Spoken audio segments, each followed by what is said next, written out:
तो वीडियो को आगे कंटिन्यू करते हैं। तो पिछली वीडियो में हम लोग ने क्या किया था, बेसिकली लिस्ट का डिक्लेरेशन देख लिया था, कैसे लिस्ट में हम लोग लास्ट में अगर अपेंड करना चाहें तो कर सकते हैं, ठीक है। फिर हम लोग ने देखा था कि कैसे भाई किसी पर्टिकुलर इंडेक्स पे हम वैल्यू इंसर्ट कर सकते हैं। अब इसी चीज़ को कंटिन्यू करते हैं और यहाँ लिखते हैं लिस्ट 1। 2 लिस्ट बेसिकली मैं बना रहा हूँ और यहाँ पे लिख रहा हूँ 1, 2 एंड 3, और एक और लिस्ट बना रहा हूँ लिस्ट 2, और इसमें ले लेता हूँ मैं लेट्स से 4 एंड 5। सिंपल। अब फ्रेंड्स मेरा टारगेट क्या है, मेरा टारगेट ये है कि लिस्ट 1 में लिस्ट 2 को मैं क्या कर दूं, अपेंड कर दूं, इसको बेसिकली एक्सटेंड कर दूं लिस्ट 1 को, राइट। अब मैं यहाँ पर लिखता हूँ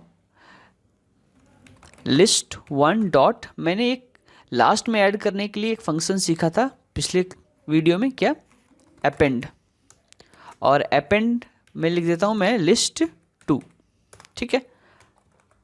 अब मैं लिस्ट 2 को प्रिंट करता हूँ, प्रिंट लिस्ट 2 को नहीं, लिस्ट 1 को प्रिंट करता हूँ।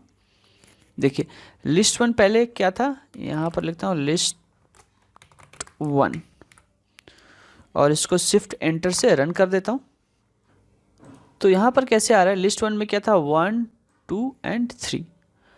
अब लिस्ट 1 में लिस्ट 2 को जब अपेंड किया तो इसके एलिमेंट अपेंड नहीं हुए फ्रेंड्स, क्या हुआ, पूरा का पूरा लिस्ट एज ए 1 एलिमेंट क्या हुआ, ऐड हो गया।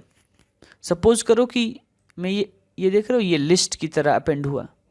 अगर मैं लिस्ट की तरह ना, मैं चाहूँ कि यहाँ लिस्ट ना as a 4 and 5 as a element add हो, तो यहाँ पर अपेंड हमारा काम नहीं करेगा, हम लोग को एक और तरीका यूज़ करना पड़ेगा। इसको मैं कॉपी कर लेता हूँ और यहाँ पर पेस्ट कर लेता हूँ, और यहाँ पर अपेंड से काम ना चलकर हमें किससे काम चलेगा, हम यहाँ पर लिखना पड़ेगा एक्सटेंड।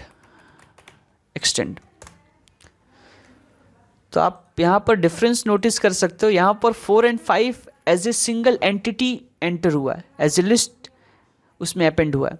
लेकिन अगर मैं एक्सटेंड फंक्शन यूज़ करता हूँ तो लिस्ट 2 के एलिमेंट्स इंडिविजुअली ऐड हुए हैं, 4 ऐड हुआ है, फिर 5 ऐड हुआ है, राइट।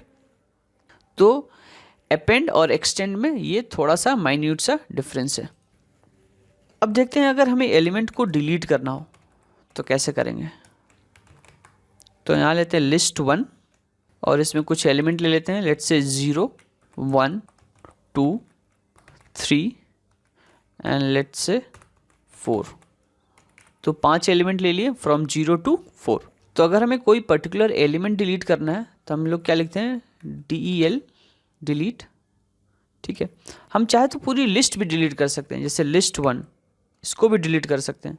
जैसे यहाँ पर आप प्रिंट करो प्रिंट लिस्ट 1, और डिलीट करने के बाद भी क्या करो, प्रिंट करो लिस्ट 1। तो देखो पहले वाला जो प्रिंट यूज़ हुआ है उसके लिए तो एलिमेंट प्रिंट हुआ है, लेकिन जो सेकंड प्रिंट चला है, देखो यहाँ पर एरर आई है। एरर ध्यान से पढ़ोगे तो सारी चीज़ें समझ में आ जाएगी। और एरर पढ़ना और समझना एक डेवलपर का बहुत ही अच्छा टूल कह सकते हो, क्योंकि जब भी आप प्रोग्रामिंग करोगे एरर आना तो है ही, और अच्छे प्रोग्रामर्स उसे जानते हैं कि कैसे वो रिजॉल्व कर सकते हैं। तो वो एक आर्ट है जो कि हमें मास्टर करना चाहिए, राइट। तो देखो एरर कहाँ आया, इस लाइन पे आया, 5th लाइन पे आया, और क्या बोल रहा है, name list 1 does not defined. मतलब ये कह रहा है कि लिस्ट 1 तो है ही नहीं भाई, डिफाइंड ही नहीं। वो ऐसा क्यों हो रहा है, क्योंकि उससे पहले हमने लिस्ट 1 को डिलीट कर दिया, राइट।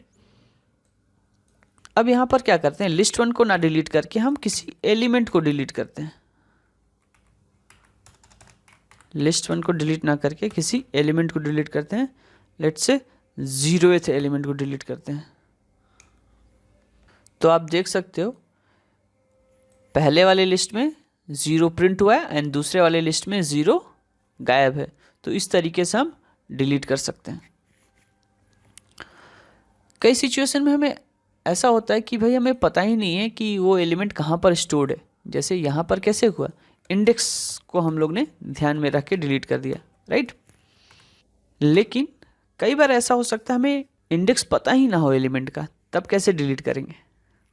तब हम क्या कर सकते हैं, हम यूज़ कर सकते हैं रिमूव, एक फंक्शन होता है। जैसे मैं लिखता हूँ list1 डॉट रिमूव। किसको रिमूव करना है? लेट्स से 3 को रिमूव करना है। और यहाँ लिखता हूँ प्रिंट, और यहाँ लिखते हैं list1। सिंपल। तो बहुत कॉम्प्लेक्स ना करते हुए इस चीज़ को हम लोग हटा देते हैं, इसको रिमूव कर देते हैं और इसको रिमूव कर देते हैं, क्योंकि हमने डिलीट तो समझ लिया। अब यहाँ पर हम देखते हैं, देखिए list1 है, राइट। तो यहाँ पर 5 एलिमेंट है, 0 1 2 3 4।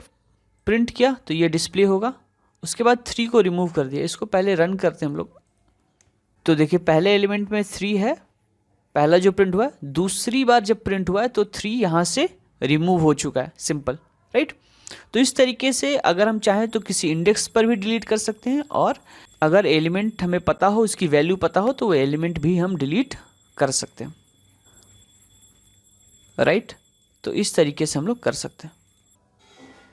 पॉप काफ़ी सिमिलर है रिमूव के, तो पॉप को भी यूज़ कर सकते हैं। जैसे यहाँ लिखता हूँ पॉप 0, तो ये 0th इंडेक्स का एलिमेंट क्या कर देगा, इसको रिटर्न भी कर देता है और रिमूव भी कर देता है पॉप। तो सपोज़ करिए यहाँ एक मैं वेरिएबल ले लेता हूँ, वेर सपोज़। तो इसको हम लोग अलग से प्रिंट भी कर सकते हैं, वेर। तो आप देखो पॉप क्या कर रहा है, 0 को रिमूव भी कर रहा है और रिटर्न भी कर रहा है, राइट। तो इस तरीके से हम लोग यूज़ कर सकते हैं पॉप का।